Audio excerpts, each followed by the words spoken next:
Today we'll be looking at the badchars challenge on ROP Emporium. So the description says an arbitrary right challenge with a twist. Certain input characters get mangled as they make their way onto the stack. Find a way to deal with this and craft your exploit. So I'm not going to read through the whole page here. You can do that if you probably have done that if you're working on the challenge. But the important part here is the challenge is essentially the same as the write challenge that we dealt with before. So you'll still need to deal with writing a string to memory, as we did in the last challenge, that may have bad characters in it. So once your string is in memory and intact, call the print file method to print the contents of the flag file, just like the last challenge. Think about how we're going to overcome the bad characters issue. Could we use gadgets to change the string once it's in memory? Are there mutations the bad characters undergo? Are the mutations predictable, or could we remove them for a string entirely? So it's just giving us some hints there. It suggests as well you can make a helper function as to automate some of this process in the future. So let's go ahead and take a look at the binary.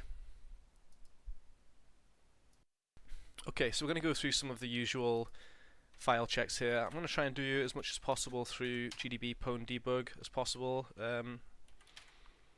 Here, so just we can run checksec from inside pwntools, and the usual stack protections, no executes enabled, nothing else. We can, if we type pwntools here, type it properly, then we'll get a list of different functions, different tools that we can invoke from within pwntools. So we can call ROPER, for example, from in here, ROP gadget, things like that, which we will be doing. And we can launch radar from here, just do R2. And if we do AA to run the checks and AFL, we can have a look at the functions. So we have a main function, pwnme function as usual, and a useful function. So let's have a look at sim.useful function, and then we can do PDF to disassemble it. So you see, as we had last time, we have this non-existent string and the call to print file, which is there for us to use at the end. If you type capital V, you can go into visual mode here as well, and V again will take you into the graph mode, where you can cycle through different modes by pressing P. We can go back out of that, just hit enter, then Control and D, and we can do IS to look at the sections. Again, we have a data section here which has 8 bytes. And we have the address of that, so we can try and write this to the data section just as we did with the last challenge, right? And let's exit radar and have a look, see what functions we can disassemble in pwntools. So we have our useful function. We also have useful gadgets, which has been included on most of the ROP challenges, and you can see we have some different gadgets in here to the last time. So we used a move gadget quite similar to this in the right example, although it was used in different registers, which means we'll need to use some different registers when it comes to popping the values here as well. We now have these new gadgets, so the one to XOR, do an XOR operation. So the idea of this challenge is going to be to XOR any bad characters that we're not going to be able to write to the stack, XOR them and store them somewhere in memory, and then later we can use one of these XOR gadgets to XOR it back into its original form. So let's try and run the program. Try to run that. We see it's actually telling us the bad characters are X, G, A, and dot. So we'll try and find the EIP offset. So if we do cyclic and then 100, that'll generate a pattern of 100 bytes. And if we try to run this now and paste that in, you'll see that we don't get our usual characters in the registers or on the stack, and we don't have an offset that we can look for here. And obviously that's due to the fact that certain characters aren't allowed in the characters that we just entered. So let's see, we had a lot of A's, we had G's, we even had the X at the end. So that's why that didn't get through. So what we need to do is generate a cyclic pattern and say -A for alphabet, and we can't use B, so let's we can't use A, so let's use B, C, D, E, F. We can't use G, H, I, J, K, L, M, N. We just can't use X as well, but we shouldn't need all of those. Let's just use those for now. We'll generate a pattern of 100 again, and let's try and run it. And if we paste that in, this time we have NBBB in the instruction pointer. So let's go back, do the same thing again. This time we want to make sure we're using the same alphabet, and this time we want to use -L to look up, and then NBBB, and we'll see that the offset is 44. So that's the usual offset anyway, but we'll need to do that same sort of thing as well if we're trying to find the offset in pwntools. And another thing to remember is whenever flattening payloads, sometimes we can automatically, or doing ROPs, sometimes the characters will automatically be put in, and it'll just use, in pwntools, it'll just use like the cyclic pattern by default. So that might be something to consider as well if there are issues with bad characters showing up, just depending on how you write your pwntool script. So what we'll do now is I'm just going to clear that, and we'll make some room to just try and grab some ROP gadget addresses and work out what our, let's create a file here, subl addresses, and we'll just try and structure what our payload's going to look like. First, in terms of just writing to the .data section, and then afterwards we'll look at the XOR as well. Okay, so we know we're going to want to perform the write like we did in the previous example. We can call ROPER. We can call ROPER from inside. In fact, yeah, let's do it from inside pwndebug. So we can call ROPER, and we can call, if we do -- and then -- search, we can search for, we needed a move operation last time, so search, okay.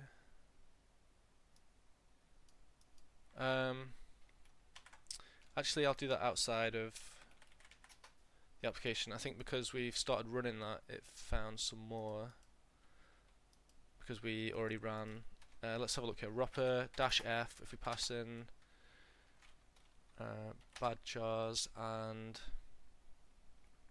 search, and here we have our move instructions. So in the previous example, we placed the value, say flag, the string flag, into ESI, and then moved it into the memory location pointed to by EDI, although it was different instructions when we did that. It was, let me see,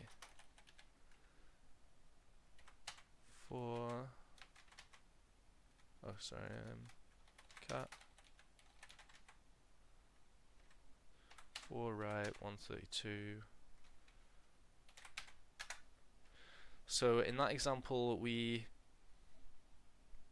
the previous example, we got the pop EDI, pop EBP, and this was to pop the address of the data section into the EDI, and then pop the string flag and then the string.txt into the EBP, and then we would call this move instruction. So we were moving the string from the EBP into the data location pointed to by the EDI, which was the .data section. So a lot of that is going to be the same. We're going to be taking the same data section address. We're going to be doing these same functions, but you can see that we don't have the same move instruction. Instead of move EBP to EDI, this time we have move ESI to EDI. But let's grab that anyway, that's fine. So our move gadget is going to be equal to this address, and I'll actually call it move EDI ESI just to make it a bit clearer. In the last example we needed the pop gadget, and this time instead of pop EDI, pop EBP, we're going to need pop EDI, pop ESI. So let's have a look and see what gadgets we can find here. Another thing to mention, actually, I should have used the -B flag to find our bad characters. So some of these ROP gadgets may also have bad characters in them, and even some addresses. So let's first of all find out what our bad characters were. So we can do here Python-C and from pwn import all, and then we can just say let's print out hex dump, and then our bad characters, which were AGX dot. If we print that out, we actually get these are the bad characters we want to avoid. We can also, instead of doing that, we could do change that to bytes and do nhex, and this actually will be a bit easier for us, just copy and paste. So if we do our ROPER again, just whenever we do -B, we're just saying avoid these bytes, and we still have our move gadget, so that's fine. Okay, so we need to find a pop gadget, so let's do the same and say, well, we specifically need to find something which is going to pop EDI and ESI, so let's just say EDI here. Pop EDI. Okay. Okay, so that does, okay. Even though we did pop EDI there, I guess it has to start with that. That's something worth noticing, worth bearing in mind. So we have one here to pop ESI and pop EDI, and pop EBP, which is something we don't actually need. But so this is going to be the other way around to the last example as well. Instead of, so we have a pop ESI, pop EDI. Last time we had pop EDI, pop EBP, move EDI, EBP. So these are the other way around, but that's fine. It'll just mean the parameters will need to go on the other way around as well. So we're going to say our pop ESI, pop, let's say pop ESI, EDI, EBP, and it's equal to this address.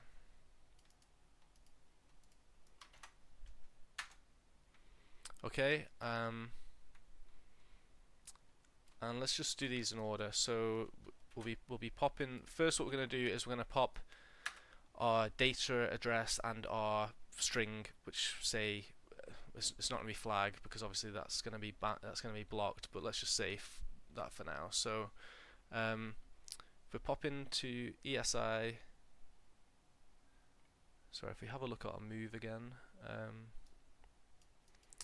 move in ESI, the string that's in ESI. So if we're popping ESI first, our string will need to be first. So let's say flag is the first thing, and then if we're then popping EDI, so the memory location pointed to by EDI we want to be our data section. So we can do, let's go back to pwn debug here. I believe if we do info target, we can get our sections here. So our .data section begins here. Data section. Okay, so we're going to pop this into the ESI, we're going to pop this into the EDI, and then we're going to move what we've just popped into the ESI to the location pointed to by this, which is in the EDI. Hopefully that makes sense. And then that was essentially what we did last time. We needed to do this twice, and the second time we would do .txt. And because this time we're also popping the EBP, so our gadget here pops the EBP at the end. So we don't want to call this move. If we put this move instruction here, it's going to pop that into the EBP. So we just want to put a null value for it to put into the EBP. And once it's popped everything in the right place, then we call the move operation. And then finally, we would call the print file. So if we go back and disassemble useful function, in here we had our print file, so we can grab that address. And this should be the addresses to this should be everything that we need just to write to a file. So let's go and see if we can just test this out in pwntools. So let's exit this for now, and we'll just close down a couple of these. Keep that one open. And let's open Codium and write XORed string.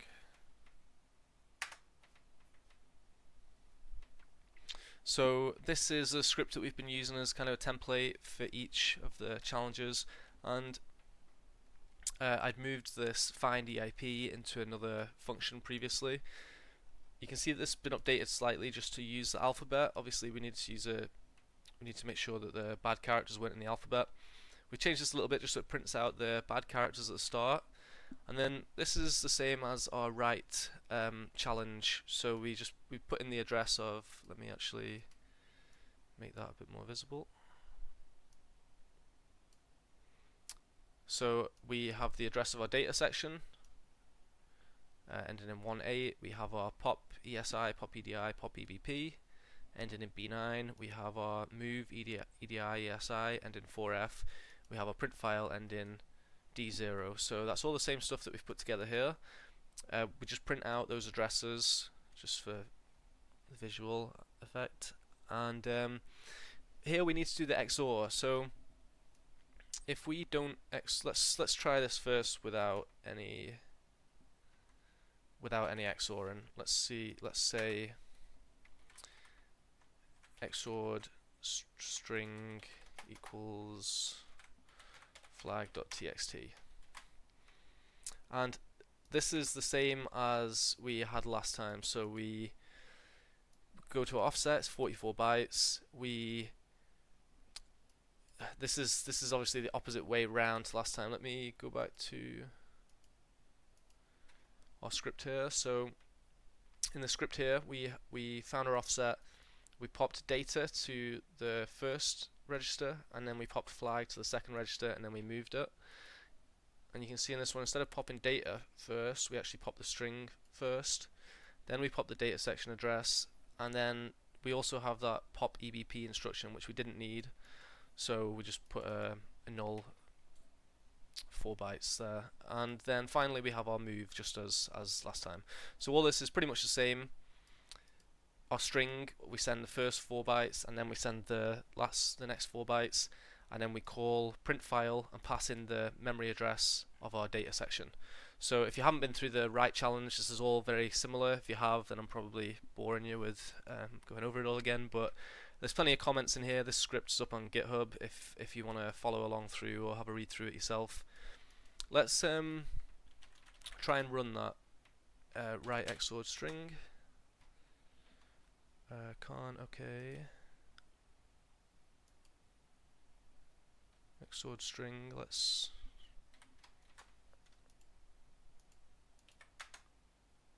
I guess this is the response that it's failing with. So I thought as far as I was aware, it printed something out there, but maybe not. Okay, so let's uncomment that. And what we're doing here, all we're doing is we're picking a value to XOR with. So it could be, you can pick any, anything. It could be a whatever value. I picked 2 there, and 2 worked. So we'll print it out and we'll see what happens when we XOR the flag string.txt with 2s. You see it's going to print out here. So let's run that. And you can see the bad characters, it's printed out our addresses, it found our offset, it XOR'd flag with flag.txt with 2, and it got dnce, vzv, which none of those are blocked characters. And you can see here, failed to open file dn. So that's good. That means we know that we've got to this print file address, and it's tried to open the file that we put at this address, and that file was named dnc. So we know that that's gone through properly. What we now need to look at is how do we, now that we've written that to memory and we've made sure that we can actually call the file name, how do we XOR that file name back to its original form before the print file function is called? So we'll take a look at that now. Just one thing to note as well, just before I do. In pwntools, if you can get a list of characters. Typically in buffer overflows you might list your all characters. So just to give you an example here, if we do bytes and range 256, and then let's print, we might need to convert string, let's just try and print this. Run that again. So this basically just prints all the full character range, and it can be quite useful just for a buffer overflow if you want to try and find out which characters are bad. So we've been told here at the start it's X, G, A, and the dot. But in a normal buffer overflow, you'd actually go through all the characters, and you would find out, okay, for our example, it crashed at A. So A is, what is lowercase? I know uppercase is 41. I'm not too sure what lowercase A is in ASCII, but you would see if it crashes when it reaches that, and if it does, you would list that as a bad character. You would take it out of this selection, and then you would run it again, and you would keep doing that until you're able to get all of the characters in without crashing, without the stack crashing, essentially. We now need to find the XOR gadgets that we'll use here. So we've gone through these stages. We've printed the files. What we need to do is, before we call print file, we need to XOR this flag.txt back to its original value. So if we use ROPER again, -f and -b,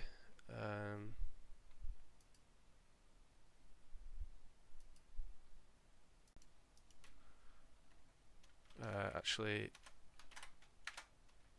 okay, just grab the bad characters there again. Although we know there's not going to be any bad characters in this because it's part of the useful function, but it's just good habit, I guess. So the bad characters, and then we want to search for XOR. So we have some different functions here. The XOR bytes, this one looks interesting. So if we can control the memory address that's pointed to by EBP, we can point this to the data section, and then this is going to perform an XOR operation with the BL. So the BL, if you search x86 BL register,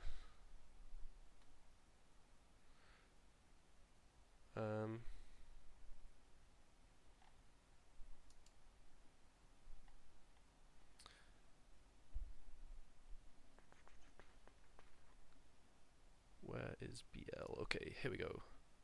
So basically, for each of the registers we have here, we have the RBX register here, and BL is basically a segment, an 8-bit segment of the register, and you have that for different registers. So if you see that mentioned, because it took me a little while to to identify exactly. I'm not an assembly expert. It took me a little while to identify where we actually needed to pop the XOR value, which in our case we XOR'd it with 2, so we're going to need to do that. But anyway, enough of me ranting, let me grab the address of that, and we want to say then XOR EBP, and then BL, which is the EBP, EBX. So I'm going to name that EBX just so I don't forget myself. And the address, paste the address in there. Okay, so in order to do this, we're going to need to pop the address of the data section into the EBP, and we're going to need to place the value of 2 into the EBX or the BL. So we need a pop EBP and then we need a pop EBX. So let's have a look for those. Search now, pop EBP. You can see here we have one, pop EBP and return, that's perfect.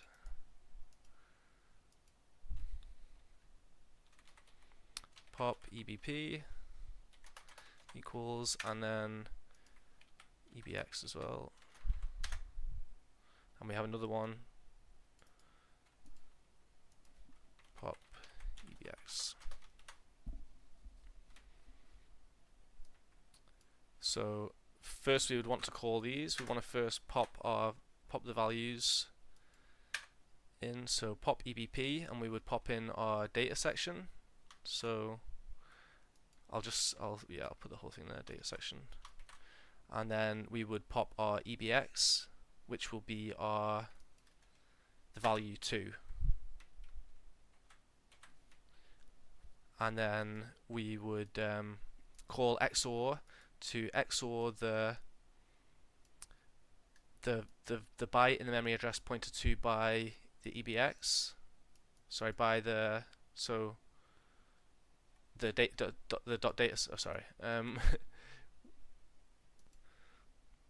We would XOR the data that is pointed to by the EBP, which is the data section, which we popped from here, with the value 2, which we popped into the EBX right here. And once we've done that, we should be able to call our print file function. So let's go ahead and update, or go and check the updated script to see how this would be done in the code. So if we open up just the normal pwntools debug script that we typically use on these exercises we've used on the previous ones. So let's just make it so we can compare this to what we have here as well. So we find our XOR value, that's the same, ends 47. We have our pop EBP, ends in BB. We have our pop EBX, ends in 9D. That's all fine. And how do we actually XOR this? So here we create just an empty string, which is going to be we're going to insert into our ROP chain, and we say for each character in the XORed string, so we know we've already XORed our string up here. For each character in the XORed string, we want to pop EBP. We want to add the data section address. The data section address with the current data offset. So we're going to do this as a loop, and then we want to pop EBX, and then the value to XOR with, which is in our case 2. And then finally, we actually perform the XOR. So we XOR the byte in the memory location pointed to by this data section address with the value that we put in the BL or EBX there, which was 2. And then we increment our loop. So we're going to do this for all, in our case, 8 characters in the string, because it's just happening 1 byte at a time. So let's we don't need this anymore. This is that was just the kind of rough pseudocode to get the structure we wanted for this. So let me comment this out and just see if we can print out the XORed string. Python.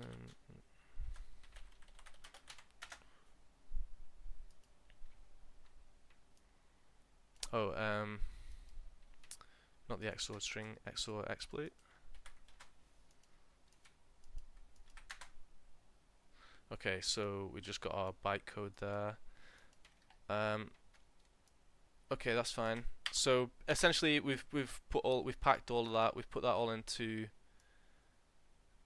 the hex values that we need, and this code is exactly the same as we have here. The only thing we've changed is this to do need to XOR now, and the only thing we've put in there is XOR exploit. So it's going to go through here. It's going to write the flag.txt to the .data section, and then it's going to add in XOR exploit, which is going to loop through and XOR each character in that XORed flag string with our XOR value 2, and then it's going to call print file with the new with flag.txt in there. So let's save that and run it again.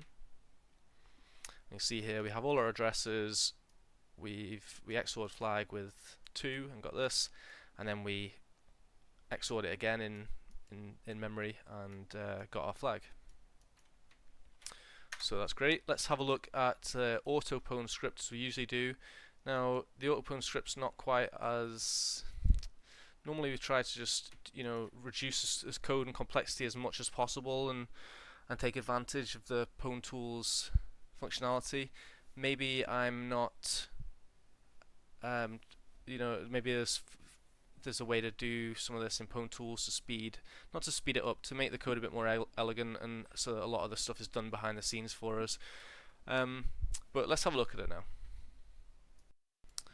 So if we open autopwn, and you see we just put in the offset as normal, just put that in manually, and we're creating a ROP object.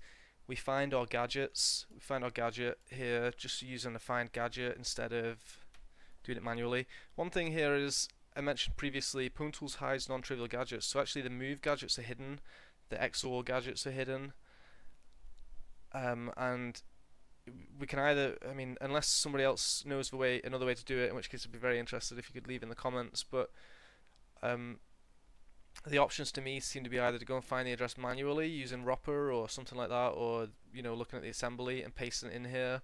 Or for me, I went and looked at the useful gadgets function. So if we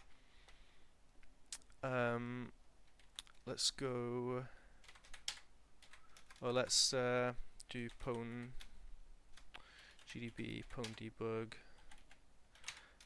badchars, and let's just disassemble the useful gadgets.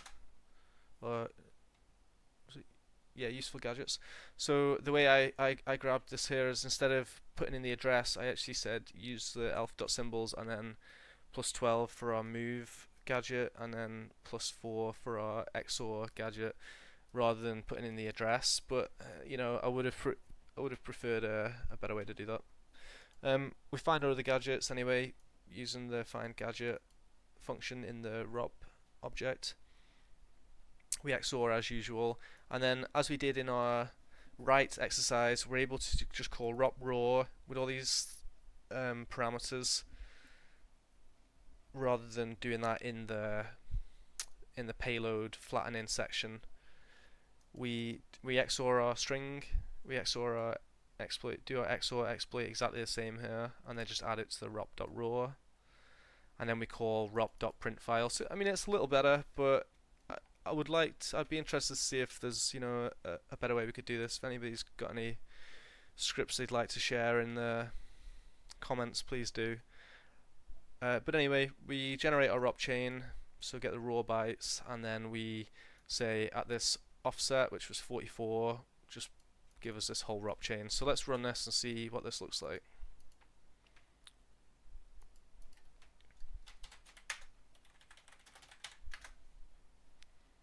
So you can see we've just printed out the addresses, which we've, in this case, we've grabbed using functions mostly, and we print out our ROP chain, and we can see that's successfully printed the flag. We also wrote a payload to a file, so okay, that's interesting. The payload actually has A's in it, so I guess it's only, yeah, okay, yeah, the input's fine, then it's, although there's some A's at the end as well. I'm not too sure if anybody wants to leave in the comments again what they think about that. I'd be quite interested to know. But let me run badchars just to see if it works and put in that payload, and you can see, yep, we get a segmentation fault, but it does give us a flag. Okay, so that's been the 32-bit badchars challenge. Let's move and have a look at the 64-bit.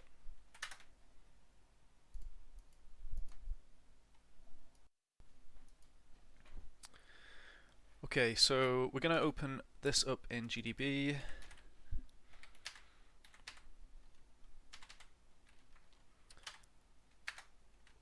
And we just want to disassemble the useful gadgets and see what we have here. So if we compare this to our 32-bit version, where we were, our XOR function was XOR EBP with BL. This time we have XOR R15 with R14, and our move instruction for whenever we were writing to memory in the previous example was move EDI ESI, whereas now we have move R12 into the memory location pointed to by R13.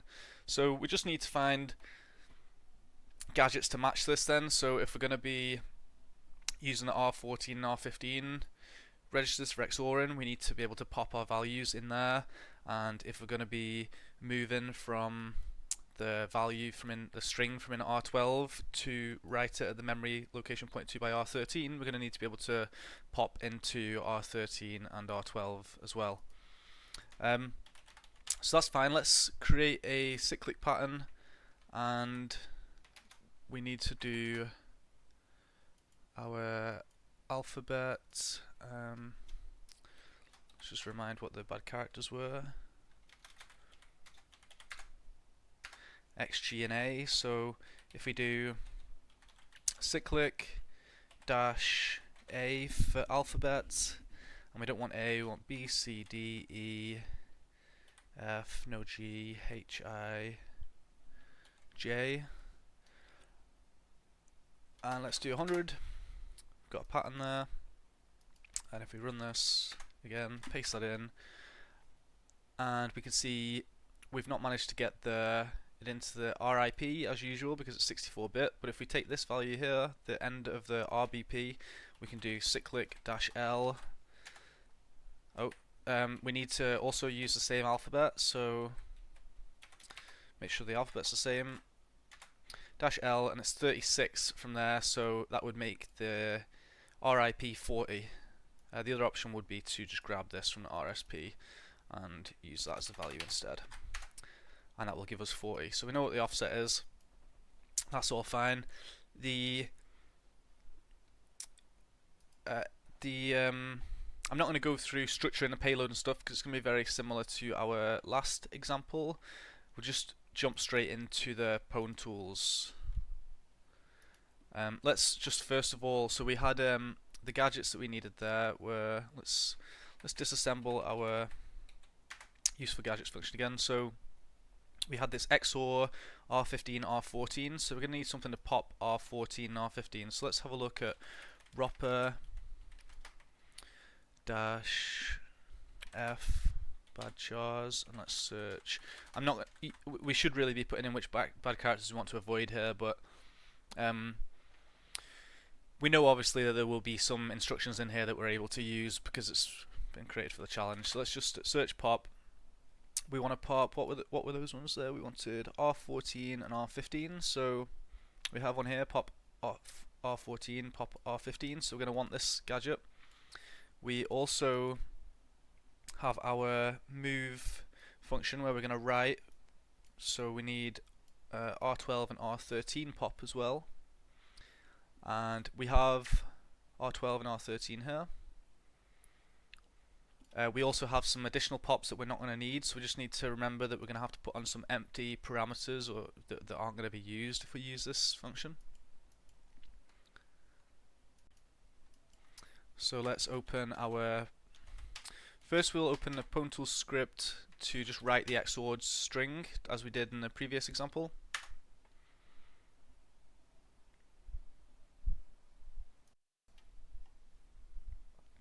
And you can see this example is quite similar to our 32-bit one, so we've just replaced our pop instructions here. So let's have a look at our instructions here again. So we had this one end in 9C, that's our pop.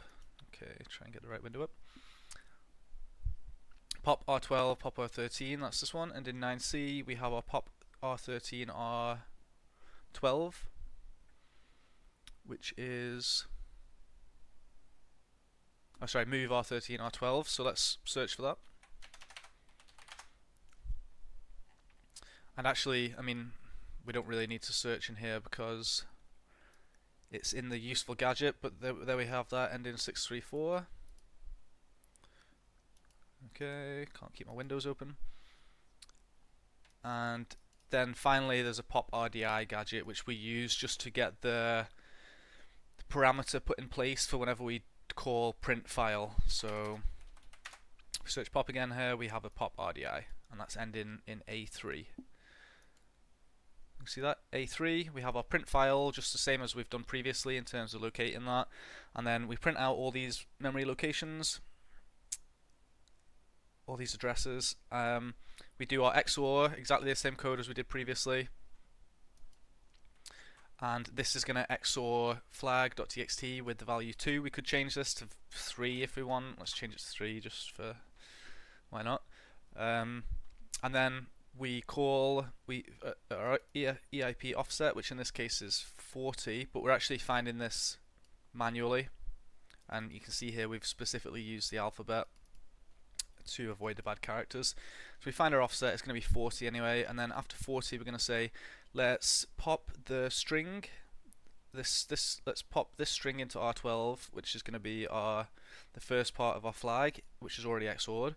Let's pop the location of the data section, and that's where we want to write that string to.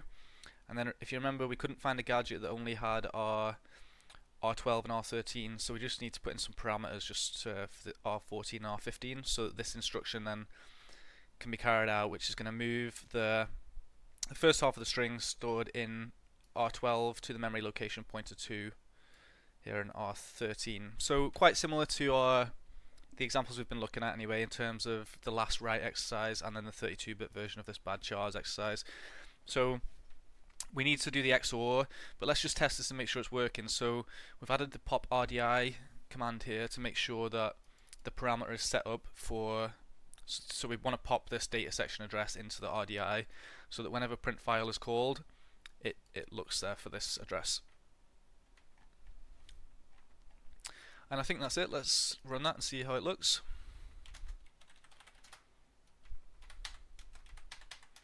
What's the name of the file? Right, XORed string. Okay. So you see here we've got we found our offset as 40. It lists out the bad characters. We print out our addresses to make sure everything's got those all okay. And then flag.txt XORed with the value 3 came up with this. It didn't give us any characters that we're not allowed to use, so that's good. And you can see then it's failed to open the file, so it's called print file, which you can see down. It's called print file, and it's tried to print the file that's in the address pointed to there, and it said that we don't have a file called this, which we don't because we need to turn it back to flag.txt. So let's go ahead and update this script to perform the XOR.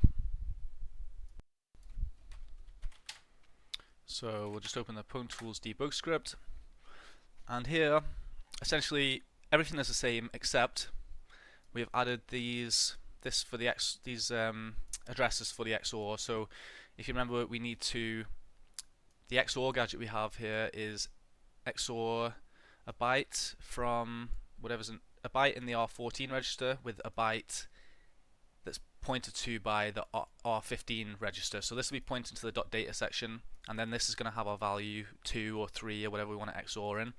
In order to do that, we obviously need to get our data section into the R15, and we need to get our value to XOR with into the R14. So for that, we need this pop R14, R15 gadget. So nothing new there. We were just looking at that in ROPER and stuff. I'll not go through that again. How we found that. This is all the same. Everything else is the same. We're printing all that out. The only difference is we've added the XOR code, which we also have in our 32-bit script, and we've just updated this to say, obviously we're using the R14 and R15 registers. So for each character in our string, it's going to loop through each character in the XORed string, and it's going to pop one character at a time into the R14, and it's going to pop the data section address into the R15, incrementing each time because we're doing 1 byte at a time, so you can see this loop here. And then it's going to perform the XOR operation, and then we'll just loop through till that's all done. So this is just generating us the actual exploit code to do that. And then here we're doing the payload exactly the same as before. The only difference is we've just added in this XOR exploit. And that's it. So let's try and run that. Yeah, let's clear this actually. And if we run that, you can see that's all come out fine. It's XORed this time. We did that with 2, but if we go up and try and XOR it with 3, that should be fine as well. So you can see it's just come up with a different encoding, but it's still decoded successfully and printed the flag for us. One thing I'll mention which I thought was interesting is if we look at let's open Radar 2 badchars, and let's do IS and have a look at the sections. So we put this in the data section, which in this case is 10 bytes. It's been 8 bytes in the 32-bit edition, but we have our address here. It's 601028. Now if I go here and let's put that back to 2.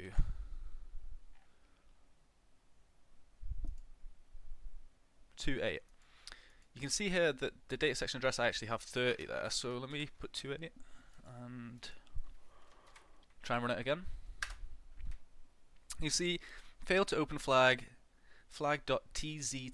So what's happened there is we've XORed all of the values, but whenever we're removing the XOR, it's just this Z which for some reason doesn't get XORed.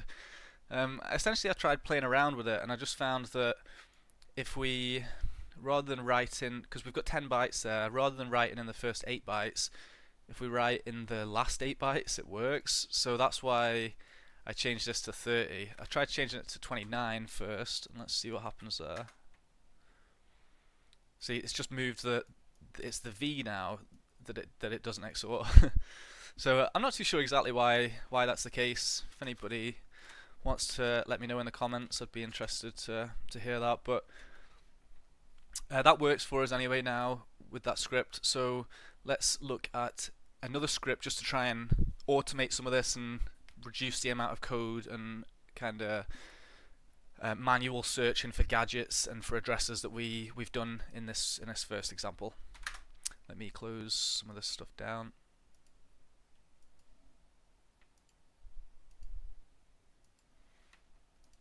And open our autopwn script.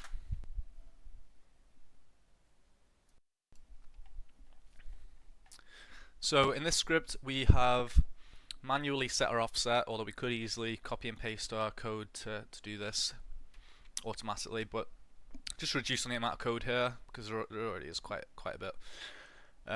We've manually put the offset. We find rather than manually putting in the addresses, we're using the find gadget function in the ROP object to find the gadgets that we need, apart from the move gadget and the XOR gadget, which we've used using the elf.symbols, and here I've used the offset.